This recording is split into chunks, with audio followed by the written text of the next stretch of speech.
दोस्तों, जब बड़े साहब रिटायर होते हैं या जज साहब रिटायर होते हैं, जो बड़े अधिकारी हैं रिटायर होते हैं, उस समय की सर तब उनका बंगला, सरकारी गाड़ी और हरा भरा लान उनका जो है ना, ड्राइवर, चपरासी, जो जितने भी उनके सहयोगी थे, अधीनस्थ से सब नमस्ते करने वालों की भीड़ एकाएक छोड़ जाती है सर।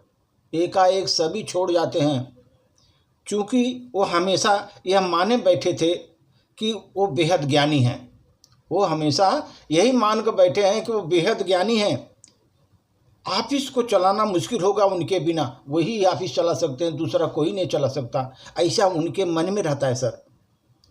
और लोग उनके लिए सलाह के लिए, मशवरे के लिए आएंगे, मार्गदर्शन देने के लिए बेचैन रिटायर्ड साहब उम्मीद भरी आंखों से देखते रहते हैं।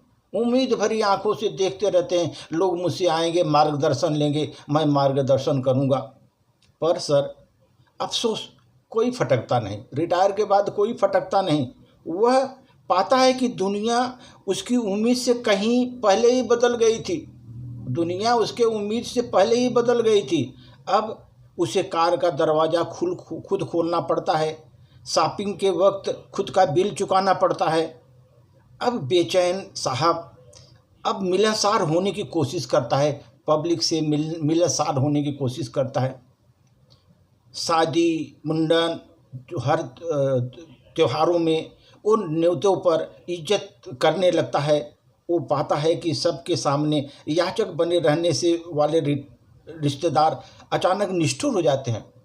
जो रिश्तेदार उसको याचक बने हुए थे, उस समय सर्विस में थे, अभी वो निष्ठुर हो गए। हैरान सर, परेशान रिटायर्ड साहब अब डाई करना भी भूलने लगे, अपने बालों का डाई करना भी भूलने लगे और तेज़ी से बूढ़ा भी होने लगे। उनकी अवस्था भी तेज़ी से ढलने लगी सर। और उनमें चिड़चिड़ापन लौट आती है, क्योंकि उनका मन माफिक जो काम नहीं हो रहा है ना, तो उनको चिड़चिड़ापन लौट आती है। उनकी हताशा कि साहब के घर में साहबी करने की कोशिश करता है। वो सोचता है कि जैसे ऑफिस में बॉसगिरी करते थे, घर में भी बॉसगिरी करेंगे, लेकिन वह बेचारा मुँह खाता है, वहाँ पर मुँह की खाता है और वो गिर जाता है बेचारा, वहाँ पर पराजय हो जाता है। अनमना बेटा कन्नी काटता है, उसका लड़का कन्नी काटता है और धीरे से निकल जाता है। नाती पोते उससे दूर भागने लगते हैं। बीबी उसे नाकाबिले बर्दाश्त घोषित कर देती है, ये आदमी नाकाबिल है, ये बेकार आदमी है, ऐसा करके वो घोषित कर देती है। और सर बड़े जतन से पाला पोसा कुत्ता साहब का उसे देखकर बेड के नीचे घुस जाता है, जो कि वो जो है सर्विस में था तो कुत्ता लेकर टहलता था, अभी उसको देखकर कुत्ता पलंग के नीचे घुस जाता है सर। ऐसे में वो साहब कुढ़ता है और दुनिया को वो गाली देता है, दुनिया को गाली देता है, दुखी बना रहता है सर। आसपास वालों को भी दुखी करता रहता है। रिटायर्ड साहब और भी क्या कर सकता है, आसपास वाले भी दुखी हो जाते हैं उससे।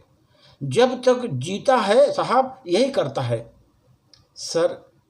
इन जो ऑफिसर बड़े बड़े जो रिटायर होते हैं ऐसो आराम करके, अधिकतर बच्चे, बहू, बेटे, नाती पोते इनसे बहुत दूर चले जाते हैं, क्योंकि उनका किसी से जमता नहीं, या वो बड़े शहरों में जाकर शिफ्ट हो जाते हैं सर।